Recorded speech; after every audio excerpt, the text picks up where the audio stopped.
Gatti, bonjour Jean-Jacques Occard. Nous vous accueillons Actes Sud, les éditions Actes Sud, dans le cadre des rencontres théâtre organisées par la librairie Gilbert Joseph. Nous avons publié au printemps dernier un essai sur l'ensemble de votre trajectoire dans la collection Le Temps du théâtre, que je co-dirige avec Georges Banu. Cet essai a été réalisé par Pauline Tanon et Jean-Jacques Occard, qui est ici, qui vous connaît depuis maintenant de nombreuses années. D'ailleurs, vous présenterez un peu quel type de collaboration. Armand Gatti, vous avez marqué, vous continuez à marquer le monde du théâtre à la fois par vos écrits, par vos interventions, par votre engagement politique, par de multiples actions artistiques. Je n'emploie sans doute pas les bons mots parce que vous avez tout un vocabulaire. On fait du théâtre quantique maintenant. Voilà, maintenant c'est le théâtre quantique, donc quantique. Voilà, donc vous allez nous raconter un petit peu tout ça. On a même dû faire à l'intérieur de ce livre une sorte de vocabulaire qui vous appartient. Donc c'est vraiment tout un univers qu'on espère présenter un petit peu, non seulement à travers ce livre, mais à travers notre conversation ici. Donc vous voulez que je commence? Voilà, Jean-Jacques. Bonjour. Voilà, d'abord c'est une commande de vous, hein. Comme je l'ai déjà dit l'autre fois, je vous en ai remercié parce que c'est vrai que voilà, ce livre, enfin, faire un livre sur Gatti est une excellente idée, mais voilà, il fallait que quelqu'un nous la demande. Voilà, je vous remercie encore de nous avoir demandé ce livre et nous en sommes très très heureux. Alors Gatti, Armand Gatti, on travaille ensemble depuis de nombreuses années. J'ai organisé la tour, la première fois qu'on s'est rencontrés, j'ai organisé la tournée de V comme Vietnam. Voilà. Et donc on a été... C'était en quelle année? En 1967. Voilà. Voilà. Et là, on était à Toulouse, à la librairie, une autre librairie. On peut la citer parce qu'elle ne fait pas concurrence, elle est à Toulouse, à la librairie Ombre Blanche, et où il y avait là un public sympathique qui avait connu Gatti, alors qui avait connu Gatti des années 60, donc à l'époque du Grenier de Toulouse, qui avait connu Gatti des années 80 parce qu'on est retourné à Toulouse dans les années 80 pour créer un atelier de création populaire qu'on appelait l'Archéoptérix. Voilà, et donc ces publics qui avaient 20 ans à chaque fois, ils en avaient un peu plus, mais ils avaient tous un souvenir incroyable, même des gens, comme par exemple la directrice de la Cinémathèque qui n'avait pas connu Gatti dans ces années-là, elle était beaucoup trop jeune, mais en revanche, elle connaissait, elle avait vu dans les archives de la Cinémathèque toute une série d'actions qu'on avait menées en commun, entre autres sur le cinéma soviétique des années du cinéma muet, et où la Cinémathèque était très très présente. Voilà, donc il y a plein d'archives partout sur Gatti. Voilà, et pourquoi c'était si incroyable, V comme Vietnam, à ce moment-là? Pourquoi ça a tant marqué les gens?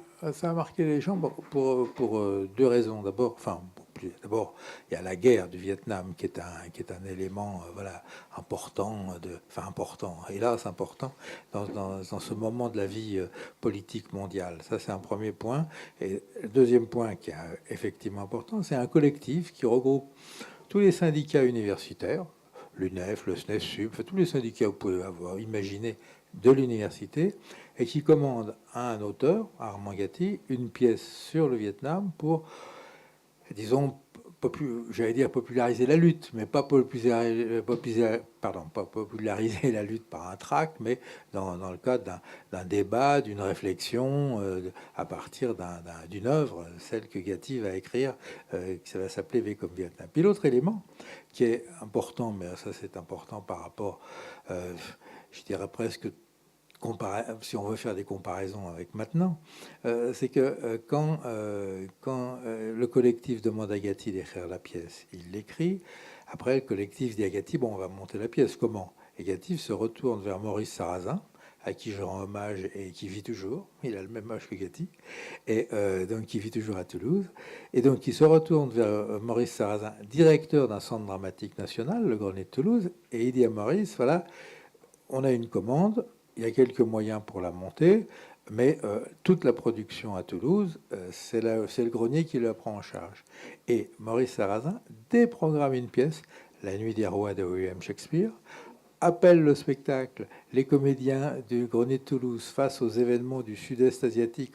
Les comédiens du Grenier de Toulouse en train de répéter La Nuit des Rois de William Shakespeare face aux événements du Sud-Est asiatique, V comme Vietnam. C'était ça l'affiche. Dire que l'affiche, il y avait le titre, il n'y avait que ça. Et il déprogramme ça. Il dit, la seule contrainte qu'il fait à Gatti, c'est les 10 ou 12 comédiens que tu avais que j'avais pour la Nuit des Rois, tu les prends. J'engage personne, tu prends cela. Et puis on en engage un peu d'autres, parce qu'il y avait une vingtaine de comédiens au total. De manière intelligente, un peu astucieuse, un petit peu comme ça, Gatti, comme d'habitude, trouve mettre l'ensemble des comédiens du Grenier de Toulouse à jouer les Américains. Voilà, il faut dire qu'une bonne partie des comédiens du Grenier de Toulouse n'étaient pas forcément favorables au sujet. Et il engage une série d'acteurs militants ou pas. C'est du théâtre d'urgence, du théâtre en urgence. Oui, alors c'était une vraie théâtre en urgence parce qu'il l'a écrit, si je ne me trompe, en un mois et demi, enfin très vite. Enfin, parce que le collectif voulait le faire vite, etc. Enfin, voulait que ça tourne. Voilà. Et voilà. Et à partir de un mois, alors c'est créé un mois à Toulouse, ce qui est quand même assez exceptionnel. Et puis ça tourne pendant 2 mois dans 45 villes. Voilà, c'est moi qui organise la tournée. C'est comme ça qu'on connaît Gatti. Mais moi, l'étonnement par rapport à la société contemporaine, c'est que depuis déjà de nombreuses années, mais regardez, il y a quand même un certain nombre de grands événements mondiaux qui sont peut-être qui sont pour moi aussi importants que la guerre sur le Vietnam. Enfin, je veux dire, il n'y a pas de théâtre qui s'arrête en disant à la fois et de théâtre et d'une commande d'un groupe, hein, les deux à la fois. Mais s'il y avait une commande d'un groupe, je ne suis pas sûr qu'on trouverait un théâtre susceptible de dire on le prend, on s'arrête. Dans le mois qui suit, quoi. Voilà, dans les 3 mois qu'on suivit. Et c'est ça l'événement tout à fait exceptionnel. Et d'ailleurs, dans la foulée, je crois que ça a de l'importance pour comprendre aussi, comme ça, l'évolution un peu. C'est que mai 68 va arriver, hein, c'est un petit peu après. Et puis bon, Gatti va écrire des pièces, etc. Mais surtout, Gatti, le Théâtre national populaire produit, plutôt pas commande, le texte était déjà écrit, produit La Passion du général Franco. Devant quelques protestations, au début légères des Espagnols, il change de titre, La Passion en jaune, violet, rouge, jaune et violet, le drapeau républicain, et comment une vraie protestation de l'ambassade, enfin du gouvernement espagnol, qui fait pression sur le gouvernement français, et malgré André Malraux qui aura comme ça quelques pincements au cœur, la pièce est retirée.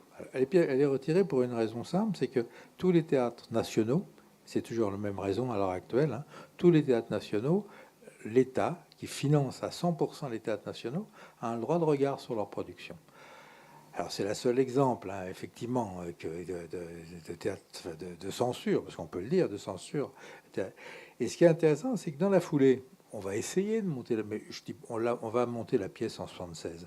Mais dans la foulée, en 68, en 69, l'interdiction arrive au mois de décembre 68. Et dans la foulée, en 69, on va essayer. Je me souviens d'un grand article dans le dans Paris Presse l'Intransigeant, un journal qui n'existe plus, sur 5 colonnes. Armand Gatti cherche un théâtre. On va essayer de monter cette production, parce que une production de type privé ou ou semi-public, le spectacle n'aurait pas été interdit. Mais simplement, on est 6 mois après mai 68 et les gens de théâtre trouvent que Gatti, il sent un peu le soufre. On ne sait jamais. Et vu que un grand nombre de ces théâtres, évidemment, vivent à 80% de subventions publiques, on ne sait jamais si... Et donc, on ne trouvera pas... Et alors, pourquoi il sent le soufre? Il provoque Non, là, il n'y avait pas de provocation de la part d'Armand Gatti spéciale. La provocation, c'était effectivement le fait que, pour la première fois, quasiment la première fois en France, je ne parle pas de l'époque de la royauté, c'est un peu différent, mais au 19e siècle, au 20e siècle, une pièce de théâtre est interdite à la représentation par l'État. Alors, je me répète, c'est vrai que c'est interdit parce que c'est un théâtre national. Ça n'aurait pas été interdit si ça avait été un théâtre de type privé. Mais justement, je suis sûr qu'un théâtre de type privé aurait pu, il aurait pu avoir, ça aurait eu un succès économique. Hein, soyons clairs, il y a plein de gens qui n'attendaient que ça, etc., etc. Mais c'est voilà, Maurice Sarrazin qui avait pris le risque de jouer avec au Vietnam, là d'un seul coup, lui-même, pourtant Maurice, comme ça, si le gouvernement l'ayant interdit, les subventions. Il n'y avait pas de. Ça n'a jamais été écrit, hein, ce que je dis, hein, évidemment. Si, un petit peu dans le livre. Mais la réalité, c'est ça. Enfin, je veux dire, les gens. Alors après, bon. Après, la pièce va être créée dans un théâtre totalement privé. Elle va être créée en 76, mais le général Franco est mort. Il y a un début de démocratisation en Espagne, etc. Et le théâtre totalement privé qui prendra le risque, je le cite parce qu'en plus c'est rigolo pour des gens beaucoup plus jeunes, ça va, ils vont dire mais comment que c'est possible? C'est le théâtre du Palace qui était en 1976, était animé par un directeur, s'appelait Pierre Laville, voilà. Et, et là Gatti fera une dernière, pas une dernière mise en scène, mais vis-à-vis de ce texte fera une dernière pirouette. Il dira dans le théâtre, non, on va pas jouer dans le théâtre. Donc le théâtre du Palace va produire le spectacle et on va aller jouer dans un entrepôt, les entrepôts Calberson. Et dont, moi, pour des raisons professionnelles, j'avais eu quelques contacts avec le directeur des entreprises Calberson. Et donc on va jouer là. On signe la convention, pas nous, mais le théâtre du Palace avec les entrepôts Calberson. Et d'un seul coup, les entrepôts Calberson s'aperçoivent que c'est un texte qui a un certain engagement. Voilà, on peut le dire comme ça. Et ils reçoivent protestation d'entreprises espagnoles qui est encore très influencées par le franquisme. On est en 76, hein. Franco vient de mourir, hein, je veux dire. Encore très donc, ça n'ira pas jusqu'à la censure, évidemment.